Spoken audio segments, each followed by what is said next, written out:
இப்போ இந்த தூய்மை பணியை நீங்கள் தனியார்கிட்ட கொடுத்துருவீங்க. அந்த கட்டடம் எதுக்கான கட்டடமாக இருக்கும்? ஒரு டெண்டர் நடக்கிற கட்டடமாக இருக்கும். எல்லாமே தனியாருக்கு போயிட்ட பிறகு மாநகராட்சிக்கு என்னதான் வேலை? 56வது நாள் உண்ணாநிலை போராட்டத்தை பெண் தூய்மை பணியாளர்கள் நடத்திட்டு வராங்க. நீங்களா வந்து போராட்டம் பண்ணீங்க, உங்களை கூப்பிட்டுருணுமா? கேட்டா கொடுத்துடணுமா? ஆண்ட மனநிலை தானே இது.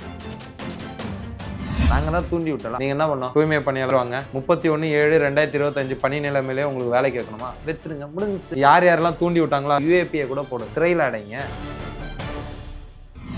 திறந்தாலே பொய் இந்த அரசுக்கு. 3 வேளை சோறு போடுறோன்னு பொய். காலையில ஷிஃப்ட் ஊழியர் ஒருத்தர் வராருன்னா அவருக்கு காலை உணவு, மதிய ஷிஃப்ட் ஒரு ஊழியர் வரும்போது அவருக்கு மதிய உணவு. யார் யாரெல்லாம் தூய்மை பணியிலிருந்து வெளியேற நினைக்கிறாங்களோ அவங்களுக்குலாம் 10 லட்சம் லோன். நாங்க 1953 பேரும் வெளியேற விரும்புறோம். எங்க ஆளுக்கு 10 லட்சம் கொடுக்க சொல்லுவோம். ஜாக்டோ ஜியோ போராட்டம் அறிவிச்சாங்க. 20 ஆண்டு கால கோரிக்கையை நிறைவேற்றினீங்க. நாங்க ஆகஸ்ட் 1ஆம் தேதியிலிருந்து தொடர் போராட்டம். இந்த அரசு எங்களை ஒரு பேச்சுவார்த்தை கூட சாதிய மனோநிலையா தான் நான் பார்க்கிறேன். தனியார்கிட்ட போனாலும் இதே மக்கள் தான் வந்து செய்ய போறாங்க. அதே தொடப்பம் தான், அதே விளக்குமாறு தான், அதே மரம் தான், அதிநவீன எக்யூப்மெண்ட்டும் ஒன்றும் வரல. பிறவி இழிவு மட்டும் இல்லாமல் தொழில் இழிவையும் சுமந்துட்டு இருக்க இந்த மக்களுக்கு இந்த இழிவை நீங்க இந்த அரசு என்னதான் முயற்சி?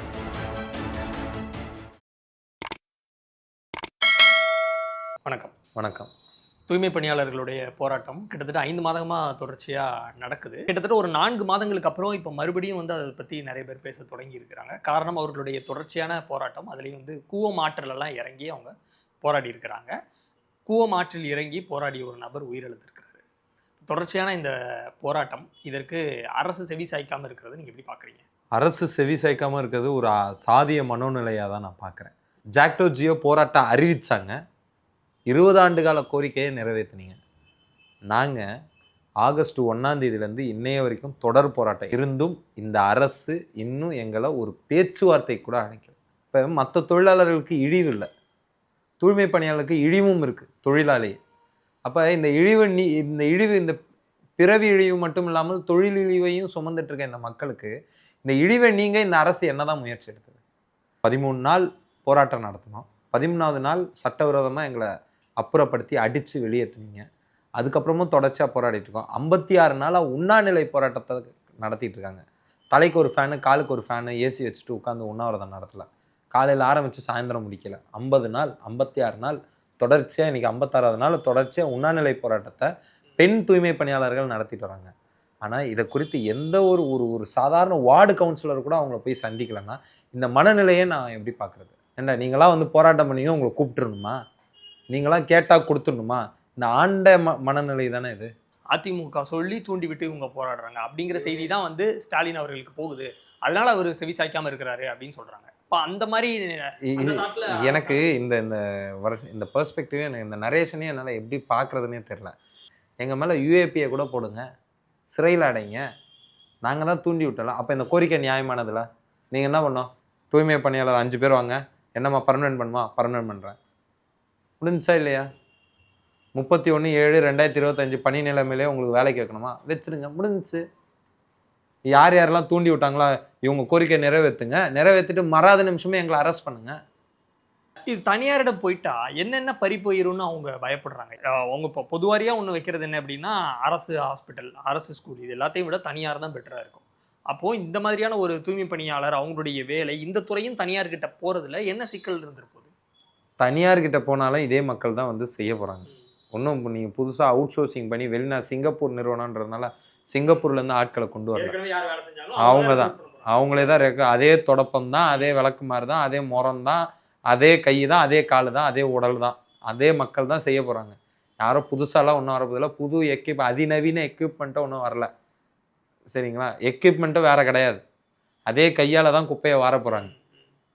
இன்னும் வந்து வெறும் பெரிய பெரிய பயங்கரமாக மெக்கனைஸான மிஷினு, டெக்னாலஜி, எந்த இன்னோவேஷன் எதுவுமே கிடையாது. அதே தான், அதே சாலிட் வேஸ்ட் மேனேஜ்மெண்ட்டு, புதுசாக ஏதோ புது முறைமையெல்லாம் இவங்க கடைபிடிக்கலை. இது வரைக்கும் எப்படி குப்பாளிட்டு இருந்தாங்களோ அதே முறையில் தான். எக்ஸ்ட்ரா 2 டப்பா, அவ்வளோதான். தள்ளு வண்டிக்கு பதிலாக பேட்ரி வண்டி. இதை தாண்டி வர்றது. அந்த பேட்ரி வண்டி என்ன லட்சணத்தில் வேலை செய்யுன்றது எங்கள் தூய்மை பணியாளர்கிட்ட போய் கேட்டிங்கன்னா அதுக்கும் விளக்கம் தருவாங்க. ஆமாம், நீங்கள் மேனுஃபேக்சருக்கு போங்க, இண்டஸ்ட்ரி போங்க, வியாபாரம் பண்ணுங்கள், பிஸ்னஸ் பண்ணுங்கள், அதெல்லாம் வேறு. கிளீனிங்னு சொல்ல, சர்வீஸு தனியார்கிட்ட போகக்கூடாது. தனியார்கிட்ட எது போனாலுமே அது பிஸ்னஸ், சர்வீஸ் கிடையாது.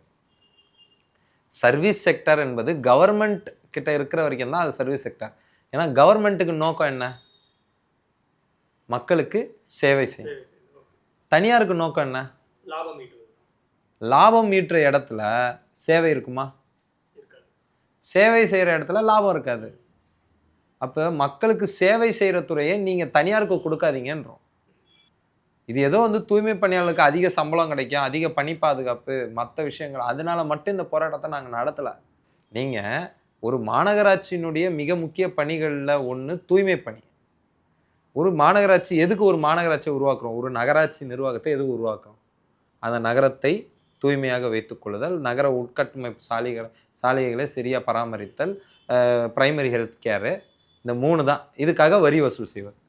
நீங்கள் இப்போ பிரைமரி ஹெல்த் கேரு மேபி கார்பரேஷன்கிட்ட இருக்குது. ஆல்ரெடி ரோடெல்லாம் நம்ம கான்ட்ராக்டை தான் விடுறோம். இப்போ இந்த தூய்மை பணியை நீங்கள் தனியார்கிட்ட கொடுத்துட்டீங்க. இதுக்கப்புறம் அந்த கட்டடம் எதுக்கான கட்டடமாக இருக்கும்? மும்பையில் இருக்கிற மாதிரி ஒரு ஸ்டாக் எக்ஸ்சேஞ்ச் அங்கே இருக்கிற மாதிரி இங்கே வந்து ஒரு டெண்டர் நடக்கிற கட்டடமாக இருக்கும். நீங்கள் எல்லாமே தனியாருக்கு போயிட்ட பிறகு மாநகராட்சிக்கு என்னதான் வேலை? இது ஒரு பெரிய பிரச்சனைங்கன்ற. நீங்கள் ரொம்ப சமீபத்தில் வந்து சென்னையோட 3rd மாஸ்டர் பிளானில் லேபர் பேட்டர்ன் பற்றி பேசுகிறாங்க. லேபர் பேட்டர்னை நீங்கள் யார் கூட உட்காந்து டிஸ்கஸ் பண்ணி கொண்டு வரணும்? தொழிற்சங்கங்கள், தொழிலாளர் அமைப்புகள், மற்ற பிற தொழிலாளர் நலன் சார்ந்து யாரெல்லாம் செயலாற்றுறாங்களோ, மேபி நீங்கள் சில இண்டஸ்ட்ரி செக்டார்ஸில் இருக்கக்கூடியவங்களை கூட வச்சுக்கலாம் அதில். ஆனால் இவங்க யாரை வச்சுட்டு அதை பேசுனாங்க? வேர்ல்டு பேங்க்கே, ஏஷியன் இன்வெஸ்ட்மெண்ட் இன்ஃப்ராஸ்ட்ரக்சர் டெவலப்மெண்ட் பேங்க்கே வச்சுட்டு அதிகாரிகளை வச்சுட்டு பேசுகிறீங்க. பேசிட்டு நிரந்தர பணி என்பதே கூடாதுன்னு முடிவெடுக்கிறீங்க. நிரந்தர பணியாளர்னு எவனுமே இருக்கக்கூடாது இந்த நகரத்தில். அதோடைய விளைவு இன்றைக்கி கான்ட்ராக்டுவலைசேஷன் கொண்டு வந்தீங்க. இன்றைக்கி இத்தனை தொழிலாளி வீதியில். லேபர் பேட்டர்னை டிஸ்கஸ் பண்ணோம் அப்படின்னு சொன்ன 2 மாதத்தில் 2000 தொழிலாளி வீதியில். இதே கடற்கரை எடுத்துக்கங்க. கடற்கரை, அந்த கட்டுமானங்கள், கடற்கரை எப்படி இருக்கணும்னு நீங்கள் யாரை வச்சுட்டு பேசணும்? மீனவ சமூக மக்களை வச்சுட்டு பேசணும். மீன்பிடி தொழிலாளர்களை வச்சுட்டு பேசணும். நீங்கள் யாரை வச்சுட்டு பேசுனீங்க? உங்கள் டிஸ்கஷன்லேயும் நாங்கள் இல்லை, உங்கள் டெசிஷன்லேயும் நாங்கள் கவனத்தில் இல்லை. இப்போ இந்த பிரச்சனையில் போராட்டம் பண்ணுறது ஓகே. ஏன்னா போராட்டம் என்றைக்கும் அறவழியிலையும் இருக்கணும். அப்போ போராடுபவர்கள் அவங்களுக்கு ஒரு தீங்கு, அவங்கள வந்து ஃபிசிக்கலாக வந்து அரசு காவல்துறையை விட்டு ஹர்ட் பண்ணுறது வேற. ஆனால் நீங்கள் வந்து உங்களுடைய உயிர், உங்களுடைய பாதுகாப்பு, அது எல்லாத்தையும் கவனத்தில் வச்சுக்கிட்டு தானே போராடணும். இப்போ கூவத்தில் இறங்கி போராடுறாங்க, ஒருத்தர் இறந்து போயிட்டார். இப்போ அந்த பழியும் ஒட்டுமொத்தமாக அரசு ஏற்க வேண்டியதாக இருக்குது. இது அனுமதி இல்லாத போராட்டம், தடியடி பண்ணுவாங்க போலீஸ்ன்னு தெரிஞ்ச ஏன் போகிறோம்? வேறு வழி இல்லை, போராடி தான். ஆமாம், போராட்டத்தை தவிர கூவத்தில் இறங்கினாவாச்சு இந்த அரசுக்கு செவி சாய்க்குதான்னு நினச்சோம். யார் தடுக்கிறான்னு நினைக்கிறீங்களா? வெளிப்படையாகவே கேட்குறேன். என்ன அப்படின்னா, இப்போ முதலமைச்சர் அவர்களோ, உதயநிதி ஸ்டாலின் அவர்களோ வெளிப்படையாக அவங்க மனசார இந்த மக்களுக்கு எதுவுமே செய்யக்கூடாதுப்பா, அவங்க இஷ்டத்துக்கு இன்னும் போராடி போட்டுன்னு நினைக்கிறாங்களா? இல்லை யாராவது அது ஊடையில் நடுவில் இருந்து இவர்கள் கவனத்திற்கு இது போக விடாமல் தடுக்கிறாங்களா? இது வந்து ஒரு பியூரோக்ராட் ரன் கவர்மெண்ட்டாக தான் இருக்குது. அதிகாரிகள் நடத்தும் ஆட்சியாக தான் இருக்குது. போன ஆட்சி எப்படி இருந்ததோ அதை விட மோசமாக இருக்குது இந்த அரசு. உண்மையிலேயே இது வந்து கலைஞர் வழி வந்த அரசான்ற கேள்வி எழுது.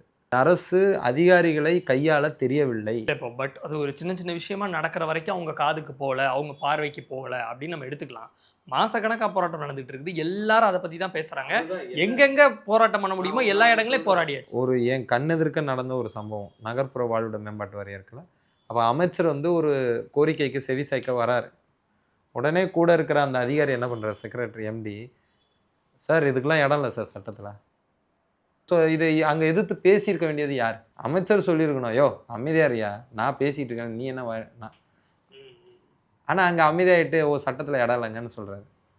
சட்டத்தில் இடம் இல்லைன்னு தெரிஞ்சு தானே உன்னை பார்க்க வந்தேன். சட்டத்தில் இடம் இருக்குன்னு தெரிஞ்சால் உன்னை என்ன ஏன் பார்க்க வரேன்? கோர்ட்டில் ரெட்டு போடுவோம்ல. அதிமுக ஆட்சி காலத்திலே வந்து தனியாருக்கு மாற்றப்பட்டது. ஆனால் திமுக வந்து வாக்குறுதி கொடுத்துருந்தாங்க, நாங்கள் வந்தோடனே அதை ரிவர்ஸ் பண்ணுவோம். இப்போ எனக்கு என்ன டவுட்னா, திமுக வந்தோடனே அதை ரிவர்ஸ் பண்ணுவோம், மக்களுக்கு வந்து தூய்மை பணியாளர்களுக்கு ஒரு வாக்குறுதி ஒன்று கொடுக்குறாங்க. இப்போ 21 வந்துடுறாங்க.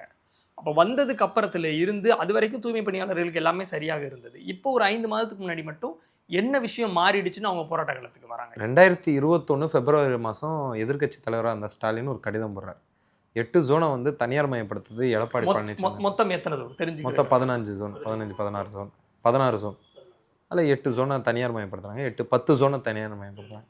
அப்போ இதை எதிர்த்து அன்னைக்கு கடிதம் எழுதி இந்த மக்களோட போராட்ட காலத்தில் உறுதியாக நின்றவர் அன்றைக்கு இருந்த எதிர்க்கட்சி தலைவராக மரியாதைக்குரிய மு.க. ஸ்டாலின் அவர். இருந்ததோடு மட்டும் இல்லாமல் அந்த கடிதத்தில் ரொம்ப அழகாக எழுதியிருப்பார். இவர்கள் போராடுறவங்க வெறும் தொழிலாளிகள் மட்டும் இல்லை, பட்டியலின மக்களாகவும் இருக்கிறாங்க. இவங்களுடைய சமூக நிலைமையும் நம்ம கருத்தில் எடுத்துக்கணும். ரொம்ப ஒரு தந்தை ஸ்தானத்தில் வந்து ரொம்ப அந்த மக்களின் வழி புரிந்து வழி உணர்ந்தவராக பேசியிருப்பாரு. அந்த கடிதத்தை மரியாதைக்குரிய இன்றைய சுகாதாரத்துறை அமைச்சர் மா சுப்பிரமணியத்தை வச்சு படிக்கவும் வச்சார். எங்களோட நின்று ப்ரெஸ் மீட் கொடுத்தாரு. சரி, இவ்வளோ உறுதியாக இருக்கிறாங்களே, அடுத்து இவங்க தான் ஆட்சிக்கு வரப்போறாங்கன்றது. அவங்க ஆட்சியில் அதற்கான முன்னெடுப்பு எடுக்கப்பட்டதா இல்லை 16ல் 10 மாற்றப்பட்டுருச்சு. ஓகே. தேர்தல் அறிக்கையில் 158 இன்னொரு தேர்தல் வாக்குறுதியில் பணி, பாதுகாப்பு, ஊதியம் தொடர்பான கோரிக்கைகள் உடனடியாக நிறைவேற்றப்படணும் ஒரு வாக்குறுதியும் கொடுத்தாரு. எவ்வளவு நம்பிக்கை கொடுத்துட்ட பிறகு நாங்கள் தற்காலிக பணியாளராகவே தொடர்ந்துட்டு இருந்தோம். நல்லா புரிஞ்சுக்கோங்க, தற்காலிக பணியாளராக தொடர்ந்துட்டு இருந்தோம். பிரச்சனை எங்கே வருது? தற்காலிக பணியாளரை நிரந்தரம் பண்ணுன்ற ஒரு அரசை வந்து கேட்கறதுக்கு நம்ம கோரிக்கையாக பேச்சுவார்த்தையாக பேசிகிட்டு இருப்போம். போராட்டம் உடனே வந்துட மாட்டோம், உடனே பர்மனன்ட் பண்ணல. அதுக்கு 4 ஆண்டுகளா பேச்சுவார்த்தை. நான் முடிக்கிறேன். அப்போ என்ன பண்ணுறோம், நாங்கள் ஒரு வழக்கு ஒன்று போடுறோம் தொழிலாளர் தீர்ப்பாயத்தில், ட்ரிபியூனல், இண்டஸ்ட்ரியல் ட்ரிபியூனலில் ஒரு கேஸ் ஒன்று போடுறோம். ஒரிஜினல் சூட் 2 வழக்கு போடுறோம். Zone 5 போடுறாங்க, Zone 6 போடுறாங்க. எங்களை நாங்கள் இத்தனை நாளாக தற்காலிக பணியாளராக இருக்கிறோம், எங்களை பணி நிரந்தரம் பண்ணுங்கன்னு ஒரு வழக்கு போடுறாங்க. நீ என்ன பண்ணுற? நீ பர்மனெண்ட்டுன்னு போய் கேஸ் போடுறியா? உனக்கு வேலையே இல்லை, உன்னை நான் கான்ட்ராக்டுக்கு போடுறேன்ற. அதுவும் எப்படி?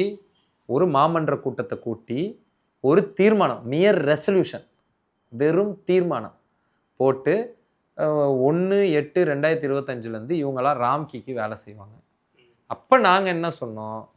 இல்லை இல்லை, நீ இந்த முறை தப்பு, நீ வா ட்ரிபியூனல் முன்னாடி வா, வந்து பர்மிஷன் கேளு. ஐயா எங்களை எதிர்த்து வழக்கு போட்டிருக்கிற இத்தனை 1953 பேரை நாங்கள் கான்ட்ராக்ட் பண்ணுறோம், கேஸ் நடக்கட்டும், கேஸ் முடிவில் வந்ததுன்னா நாங்கள் இவங்களுக்கு என்னவோ அதை நாங்கள் தீர்வு நாங்கள் செய்கிறோம் அப்படின்னு சொன்னால், அப்படி சொல்லி அவங்க அனுமதி கொடுத்து நீ என்னை ராம்கிக்கு அனுப்புறதுல எங்களுக்கு எந்த ஒரு மாற்றுக்கிறது. அப்போ நாங்கள் இண்டஸ்ட்ரியல் ட்ரிபியூனல் ஆக்ட் பிரிவு 33 படி நீ செயலாற்றணும், செயலாற்ற மாட்டோன்னு நீ வட்டாரமாக நின்ன, நாங்கள் வீதிக்கு வந்தோம். அப்புறம் உயர்நீதிமன்றத்தில் என்ன போய் சொல்கிற? இவங்களுக்கு நான் போய் பர்மிஷன் கேட்டாலே இவங்க என் எம்ப்ளாயின்னு நான் ஒத்துக்கிட்டதா ஆகிடும். எப்படி? ஒருவேளை நான் போய் பர்மிஷன் கேட்டுட்டேன்னா நீதிமன்றத்தில் போய் நான் இவங்களுக்காக இவங்களோட பணி நிலைமையை மாற்றுறேங்க அப்படின்னு சொல்லி நான் போய் அனுமதி கேட்டுட்டேன்னா அது மறைமுகமாக இவர்கள் என்னுடைய ஊழியர்கள்னு நான் ஒத்துக்கிட்டதா ஆகிடும் அப்படின்னு அரசு தலைமை வழக்கறிஞர் சொல்கிறாங்க. இப்போ இதுலேருந்து என்ன தெரியுது? நாங்கள் உங்கள் ஊழியரே இல்லைன்னு நீங்கள் முடிவு பண்ணிட்டீங்க. இப்போ 10 வருஷமாக நாங்கள் யார்? அப்போ இன்னொன்று பொய் வாயை திறந்தாலே பொய். இந்த அரசுக்கு 3 வேளை சோறு போடுறோன்னு பொய். இல்லை, இந்த போராட்டத்துக்கு அப்புறமாக அதுவே பொய்யுங்க. ஒரு வேளை, ஒரு ஷிஃப்ட் ஊழியருக்கு ஒரு வேளை. காலையில் ஷிஃப்ட் ஊழியர் ஒருத்தர் வராருன்னா அவருக்கு காலை உணவு, மதிய ஷிஃப்ட் ஒரு ஊழியர் வரும்போது அவருக்கு மதிய உணவு, கலெக்டிவாக பார்க்கும்போது 3 வேளை உணவுன்னு வருது. ஆமாம், இது எவ்வளோ பெரிய பொய். யாரெல்லாம் தூய்மை பணியிலேருந்து வெளியேற நினைக்கிறாங்களோ அவங்களுக்குலாம் 10 லட்சம் லோனு. நாங்கள் 1953 பேரும் வெளியேற விரும்புகிறோம், எங்கள் ஆளுக்கு 10 லட்சம் கொடுக்க சொல்லுங்கள். அரசு கொடுக்குமா? கொடுக்குறேன்னு சொல்கிறாங்கல்ல. கொடுக்க மாட்டாங்க. இந்த கேமரா எடுத்துகிட்டு போங்க, ரோட்டில் ஒரு 5 தூய்மை பணியாளர் இருப்பாங்க. அம்மா 10 லட்சம் லோன் தந்த, நீங்கள் இந்த வேலையை விட்டால் 10 லட்சம் லோன் தரேன்னு சொல்கிறாங்க கவர்மெண்ட்டு, விடுவீங்களான்னு கேளுங்க. எப்போ முதல்ல கொடுனீங்கன்னா இந்த தொடப்பத்தை நீ பிடி அப்படின்வாங்க. எத்தனை பேர் கொடுத்துட்டாங்க இவங்க? குழந்தைங்களுக்கு அத்தனை கல்வி செலவையும் ஏற்றுப்போம். இதுக்கு முன்னாடி தாட்கொலை ஏற்கனவே அட்டவணை சாதி மக்களுக்கு இருக்குது, லோன் கொடுக்குற வாய்ப்பு என்பது இருக்குது. என்னமோ இவங்க வந்து தூய்மை பணியாளருக்கு ஒரு பிரத்யேகமாக ஒரு ஸ்கீம் உண்டாக்குன மாதிரி ஏன் பொய் சொல்கிறீங்க? சரி, இப்போ அடுத்த கட்ட நிலைமையா என்ன பண்ணலான்னு இருக்கிறீங்கன்னா போராட்டத்துக்கு? தொடர் போராட்டம் தான், வேற என்ன எங்ககிட்ட வழி இருக்கு? பொதுமக்கள் தரப்புல இருந்து ஆதரவு வருதா? பொதுமக்கள் தரப்புல இருந்து ஒரு பரிவு இருக்குது, ஆனால் ஆதரவு இல்லை. இது ஒரு சிவில் சமூக போராட்டமாக மாறணும். சிவில் சமூகம் இந்த மீண்டும் மீண்டும் சொல்கிறேன், இந்த மாநகராட்சியை மீட்டெடுக்கிற போராட்டம் இவர்கள். ஆனால் நீங்கள் சொல்கிற மாதிரியான இந்த அக்கறை வந்து அரசு இல்லை. அரசு தாரவாக்குது நம்ம கார்பரேஷனை, நம்ம ஹாஸ்பிட்டலை, நம்ம ஸ்கூல்ஸை, எல்லாத்தையும் இந்த அரசு விற்பனைக்கு பண்ணிட்டு. நீங்கள் சொல்கிறது புரியுது. இந்த போராட்டம் எங்களுடைய ஊதியத்துக்கானதும் எங்களுடைய வாழ்க்கைக்கானதுமா இல்லை. இந்த சென்னை சுத்தமாக இருக்கணும், இந்த சென்னை மேலே இருக்கக்கூடிய நம்மளுடைய ஊர் மேலே இருக்கக்கூடிய ஒரு அன்பினால தான் நாங்கள் பண்ணுறோம் அப்படிங்க. ஆனால் அதை முதலாவதாக நீங்கள் சொல்லக்கூடிய இந்த அன்பு பாசம் இதெல்லாம் வந்து அரசுக்கு இருக்கணும். அன்பு பாசம் அரசுக்கு இல்லை. இப்போ நமக்கு இருக்குது. நம்ம அரசுக்கிட்ட போராடி இவ்வளோ நேரம் அடிபட்டு மிதிப்பட்டு நம்ம பார்க்குறோம், காணொலியெல்லாம் அடித்து இழுத்துட்டு போகிறாங்க காவல்துறையினர், வேனில் ஏற்றுறாங்க. அந்த போராட்டத்தில் ஈடுபடக்கூடியவங்க கத்துறாங்க எல்லாத்தையும் பார்க்குறோம். கூவத்தில் இறங்கி போராடுறாங்க. ஒரு உயிரே போயிடுச்சு. இவ்வளோ பண்ணியும் அரசுக்கு காது கேட்க மாட்டேங்குது. நம்ம விலகிடுவோம்.